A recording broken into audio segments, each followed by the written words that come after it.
कुछ फिल्में सिर्फ देखी जाती हैं और कुछ फिल्में महसूस की जाती हैं। ज़रा सोचिए, एक शानदार घर, एक परफेक्ट परिवार, एक माँ जो सिर्फ प्यार करती है, एक बाप जो सिर्फ इज्जत देखता है और एक बेटा जो सिर्फ मोहब्बत करता है। ये सिर्फ कहानी नहीं थी, ये एहसास था। मैं बात कर रही हूँ कभी खुशी कभी गम की। लेकिन आज मैं आपसे एक सवाल पूछना चाहती हूँ। क्या होगा अगर इस एहसास को दोबारा बनाया जाए, लेकिन रूह के बिना? करण जौहर ने सिर्फ एक फ़िल्म नहीं बनाई थी, उन्होंने एक इमोशन क्रिएट किया था। इस फ़िल्म में सिर्फ एक्टर्स नहीं थे, लेजेंड थे, जैसे अमिताभ बच्चन, शाहरुख खान, काजोल, ऋतिक रोशन और करीना कपूर। उनकी एक्टिंग नहीं, उनकी प्रेज़ेंस महसूस होती थी। तो सवाल ये है, क्या प्रेज़ेंस को रिप्लेस किया जा सकता है पॉपुलैरिटी से? सोचिए एक सीक्वल जिसमें नए चेहरे हों, जैसे आलिया भट्ट, जाह्नवी कपूर, अनन्या पांडे, अहान पांडे। नई जनरेशन का रॉयल परिवार हो, लेकिन क्या सच में बेस्ट चॉइस है ये? या फिर ये चॉइस सिर्फ इसलिए है क्योंकि वो बिलोंग करते हैं? चलिए सच का सामना करते हैं। करण जौहर को अक्सर नेपोटिज्म का फेस कहा जाता है और शायद ये बिल्कुल गलत भी नहीं है, लेकिन बैलेंस भी ज़रूरी है। उन्होंने हमेशा आइकॉनिक सिनेमा भी दिया है। तो बात ये नहीं है कि नेपोटिज्म सही है या गलत। असली सवाल ये है, क्या टैलेंट कॉम्प्रोमाइज़ हो सकता है? अब ऑडियंस को इमेजिन करिए, उनके रिएक्शन क्या हो सकते हैं? वो एक्साइटेड हो जा सकते हैं जैसे वाओ K3G2 आ रही है। वो कंफ्यूज हो सकते हैं जैसे कुछ तो मिसिंग लग रहा है। और क्रिटिकल रिएक्शन भी आ सकता है कि ये सिर्फ एस्थेटिकली है या इमोशन भी है। लेकिन नॉस्टैल्जिया दोबारा क्रिएट नहीं हो सकता, सिर्फ याद किया जाता है। मैं सीधी बात करूँगी, अगर कभी खुशी कभी गम 2 सिर्फ स्टार किड्स के साथ बनाई गई, तो शायद वो खूबसूरत लगे, ट्रेंड करे, पॉपुलर हो, लेकिन उसमें रूह नहीं होगी, क्योंकि इमोशंस विरासत में नहीं मिलते, उन्हें कमाना पड़ता है। तो क्या K3G2 बननी चाहिए? हाँ, लेकिन सिर्फ तब जब वो ओरिजिनल की इज्जत करे, बिजनेस के लिए नहीं, एहसास के लिए। तो मैं आपसे पूछती हूँ, क्या हमें एक सीक्वल चाहिए या फिर एक फीलिंग? क्या हम सच में फ़िल्म देखते हैं या सिर्फ नाम देखकर डिसाइड कर लेते हैं? अगर पोस्टर पर लिखा हो डायरेक्टेड बाय करण जौहर या कास्ट में हो आलिया भट्ट, अनन्या पांडे, तो क्या हम ऑटोमेटिकली एक्सपेक्ट करते हैं कि ये फ़िल्म अच्छी ही होगी? या फिर हम अपनी एक्सपेक्टेशंस को खुद बना लेते हैं और फिर खुद ही डिसअपॉइंट हो जाते हैं? एक्सपेक्टेशंस और रियलिटी के बीच जो गैप होता है, वही सबसे बड़ा हार्ट ब्रेक होता है। हर आइकॉनिक फ़िल्म के साथ एक प्रॉब्लम होती है, उसका सीक्वल। क्योंकि सीक्वल सिर्फ कहानी कंटिन्यू नहीं करता, वो कंपैरिजन शुरू कर देता है। जैसे कि हर सीन कंपेयर होगा, हर डायलॉग कंपेयर होगा, हर इमोशन भी कंपेयर होगा। तो क्या K3G2 अपनी आइडेंटिटी बना पाएगी या सिर्फ कंपैरिजन में खो जाएगी? क्योंकि जब यादें परफेक्ट होती हैं, तो उन्हें दोबारा बनाना ऑलमोस्ट इम्पॉसिबल हो जाता है। आज के टाइम में फ़िल्म सिर्फ सिनेमा हॉल में नहीं चलती, इंस्टाग्राम पे चलती हैं, रील्स में चलती हैं, ट्रेंड में चलती हैं।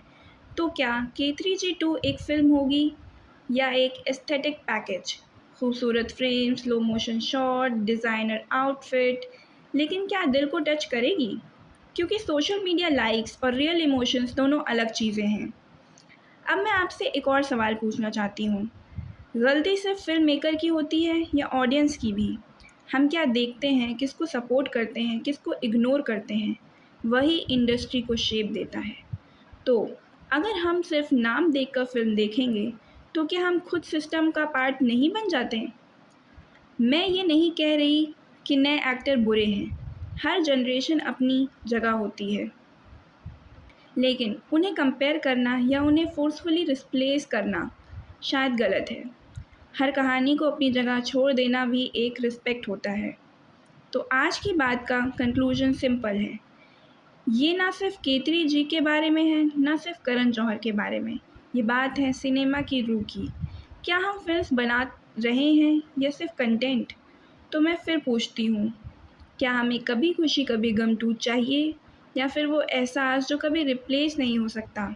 2001 में जब कभी खुशी कभी गम आई थी, तब ऑडियंस अलग थी, उनकी सोच अलग थी, उनका कनेक्शन अलग था। तब लोग सिनेमा देखने जाते थे, आज लोग सिनेमा को जज करने जाते हैं। तो सवाल ये है, जो सिनेमा और इमोशन 2001 में काम करता था, क्या वो 2026 में भी उतना ही पावरफुल होगा, या फिर हम खुद बदल चुके हैं? एक और इंटरेस्टिंग बात, हम कहते हैं old movies had more soul, लेकिन क्या सच में मूवीज़ बदली हैं या हम बदल गए हैं? क्योंकि जब एक्सपेक्टेशंस बदलती हैं तो सेटिस्फैक्शन भी बदल जाता है। अब ज़रा इमेजिन करिए, K3G2 का इमोशनल सीन, एक माँ रो रही है, एक बेटा दूर खड़ा है, बैकग्राउंड में म्यूज़िक चल रहा है, और ऑडियंस क्या कर रही है? फ़ोन निकाल कर रील बना रही है। तो क्या प्रॉब्लम फ़िल्म में है या हमारी अटेंशन में? चलिए थोड़ा और गहरा सोचते हैं। सिनेमा सिर्फ एंटरटेनमेंट नहीं होता, सिनेमा एक रिफ्लेक्शन होता है सोसाइटी का और ऑडियंस का। तो अगर फ़िल्म सुपरफिशियल लग रही है, क्या वो हमारी चॉइस का रिज़ल्ट नहीं है? अब बात करते हैं कास्टिंग की। हर एक्टर अपनी जर्नी से आता है, लेकिन जब अपॉर्चुनिटी इक्वल नहीं होती तो रिज़ल्ट कभी फेयर नहीं हो सकता। इसका मतलब ये नहीं कि स्टार किड्स टैलेंटेड नहीं होते, लेकिन इसका मतलब ये भी है कि सबको इक्वल चांस मिलता है। तो अगर K3G2 बनती है, क्या वो सिर्फ एक सेफ चॉइस होगी या एक बोल्ड डिसीजन? सेफ चॉइस क्या होती है? Famous faces, trending names, guaranteed hype. और बोल्ड डिसीजन, वो जो रिस्क लेता है, टैलेंट को चूज़ करता है और ऑडियंस को सरप्राइज करता है। तो क्या हम सेफ सिनेमा देखना चाहते हैं या ऑनेस्ट सिनेमा? एक और चीज़, हम अक्सर कहते हैं डोंट र्यून क्लासिक, लेकिन क्या सीक्वल बनाना ही उन्हें र्यून करता है, या उन्हें गलत इंटेंशन से बनाना उन्हें र्यून करता है? अगर K3G2 सिर्फ पैसा कमाने के लिए बनेगी तो शायद वो सक्सेसफुल हो जाए, लेकिन अगर वो दिल से बनेगी तो शायद वो याद भी रखी जाएगी। डिफरेंस समझ रहे हैं आप? सक्सेसफुल और मेमोरेबल में, हर मेमोरेबल चीज़ सक्सेसफुल नहीं होती, लेकिन हर सक्सेसफुल चीज़ मेमोरेबल भी नहीं होती। अब एक पर्सनल सवाल, आपने लास्ट बार कौन सी फ़िल्म देखी थी जिसने आपको रुला दिया हो, या फिर जिसे देखकर आप चुप हो गए हों? क्योंकि असली सिनेमा वही होता है। तो अगर K3G2 आती है, क्या वो आपको रुला पाएगी या सिर्फ एंटरटेन करेगी?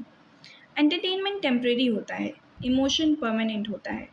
तो आज का फाइनल थॉट, फिल्में सिर्फ स्क्रीन पर नहीं चलती, फिल्में दिल में चलती हैं। और जब तक दिल कनेक्ट नहीं करेगा, कोई भी सीक्वल ओरिजिनल नहीं बन सकता।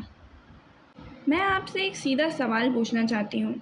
हम अक्सर कहते हैं बॉलीवुड बदल गया है, लेकिन क्या हमने कभी ये सोचा कि हमारी एक्सपेक्टेशंस कितनी बदल गई हैं? पहले हम फिल्म देखने जाते थे दिल लेकर, आज हम फिल्म देखने जाते हैं जजमेंट लेकर। पहले हम कहानियाँ महसूस करते थे और आज हम उसे एनालाइज करते हैं। तो क्या प्रॉब्लम फिल्म में है या हमारे नज़रिए में? अब ज़रा एक और एंगल देखिए, लेगेसी का प्रेशर।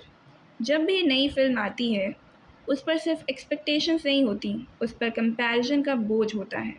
हर सीन के साथ लोग कहेंगे ओरिजिनल में ये बेटर था। तो क्या K3G2 को एक फेयर चांस मिलेगा भी? कमेंट में बताइए अपने व्यूज़ इस मूवी के बारे में और मेरी वीडियो के बारे में। मिलते हैं नेक्स्ट वीडियो में।